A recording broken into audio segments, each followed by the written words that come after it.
കൊച്ചി നഗരസഭയിൽ BJP. Marxist അവിഹിത ബന്ധമുണ്ടായിരുന്നു.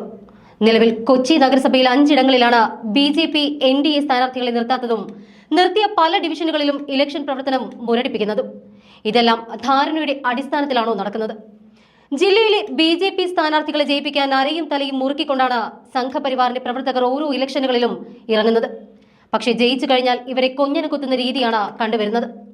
കഴിഞ്ഞ നഗരസഭാ കൗൺസിൽ 28-ാം വാർഡ് അമരാവതിയിൽ നിന്ന് ജയിച്ച വനിതാ ബി.ജെ.പി. കൗൺസിലർ ബി.ജെ.പിയുടെ സീനിയർ കൗൺസിലർമാരെ പുറന്തള്ളിക്കൊണ്ടാണ് tax and appeal standing committee chairman സ്ഥാനം കരസ്ഥമാക്കുന്നത്.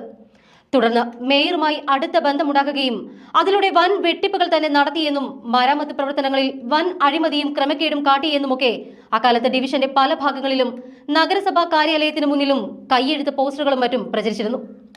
അന്നൊന്നും ഇതേക്കുറിച്ചൊന്നും ഒരു തരത്തിലുമുള്ള അന്വേഷണവും ജില്ലാ ഘടകം നടത്തിയിരുന്നില്ല. എന്നാൽ അപ്പോഴൊക്കെ ഇവരുടെ കള്ളത്തരത്തിന് കൂട്ടുനിൽക്കുകയാണ് ബി.ജെ.പി. ജില്ലാ പ്രസിഡന്റ് അടക്കമുള്ളവർ ചെയ്തത്. ബി.ജെ.പിയുടെ കൗൺസിലറായി വന്ന ഇവർ പിന്നീട് ബി.ജെ.പിയുടെ ജില്ലാ ജനറൽ സെക്രട്ടറി ആവുകയും മേയറായിരുന്ന അനിൽകുമാർ പങ്കെടുക്കേണ്ട world urban forum transforming city for better urban futures എന്ന പരിപാടിയിൽ പങ്കെടുക്കാൻ കാറ്റ്വേസ് പോളണ്ടിൽ പോയതിന് വഴിയൊരുക്കിയതിന്റെ കാരണം എറണാകുളത്തെ ഒരു സ്വകാര്യ ആശുപത്രിക്ക് വൻതോതിൽ ടാക്സ് വെട്ടിക്കുന്നതിനു വേണ്ടി കൂട്ടുനിന്നുകൊണ്ട് സാമ്പത്തിക ലാഭമടക്കമുള്ള കാര്യങ്ങൾ ചെയ്തു കൊടുത്തതിന് പ്രതിഫലമാണ് എന്നും പറയപ്പെടുന്നു. ഇവർ വഹിച്ചിരുന്ന ടാക്സ് ആൻഡ് അപ്പീൽ കമ്മിറ്റിയുമായി യാതൊരു വിധത്തിലുള്ള ബന്ധവുമില്ലാത്ത ഒരു വിദേശ യാത്രയായിരുന്നു ഇത്. ആരോപണങ്ങളിൽ ശക്തി മൂർച്ഛിച്ച സമയത്ത് ഇവർക്കെതിരെ കോൺഗ്രസ് 3 വർഷങ്ങൾക്ക് മുൻപ് അവിശ്വാസ പ്രമേയം കൊണ്ടുവന്നു.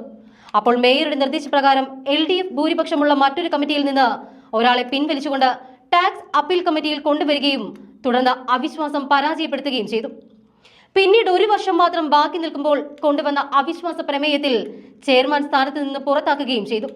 ഈ വിഷയം ശ്രദ്ധയിൽപ്പെട്ട അന്ന് തന്നെ ബഹുമാനപ്പെട്ട വിവരാവകാശ ഓഫീസർക്ക് crime chief editor T.P. Nandakumar വിവരാവകാശ നിയമപ്രകാരമുള്ള ചോദ്യങ്ങൾ നൽകിയിട്ടും മറുപടിയൊന്നും ഉണ്ടായിട്ടില്ല.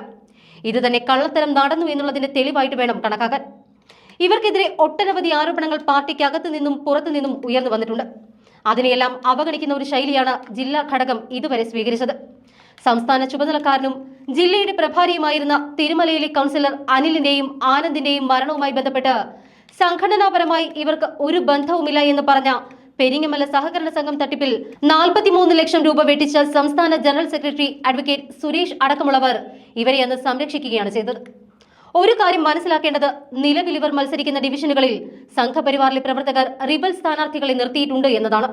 സിറ്റിംഗ് മെമ്പർമാരെ വാർഡ് മാറ്റി പരാജയപ്പെടുത്താൻ ലക്ഷ്യമിട്ടുകൊണ്ട് മാറ്റിയതും ശ്യാമള എസ് പ്രഭുവിനെ പോലെയുള്ളവർ പാർട്ടിക്കെതിരെ തിരിയാനും പാർട്ടി വിടാനും മത്സരിക്കാനും തയ്യാറാകുന്നതിന്റെ കാരണവും ഇത്തരം വിഷജന്തുക്കൾ തന്നെയാണ്. പാർട്ടി വിട്ടതിന്റെ പിന്നിൽ 100 കാരണങ്ങളുണ്ട് എന്നും അതൊന്നും ചാനലുകളിലൂടെ തുറന്നു പറയാൻ പറ്റുന്നതല്ല എന്നുമുള്ള ശ്യാമള എസ് പ്രഭുവിന്റെ വാക്കുകളും സൂചിപ്പിക്കുന്നത് പാർട്ടിക്കുള്ളിലെ ഈ രഹസ്യബാന്ധവം തന്നെയാണ്.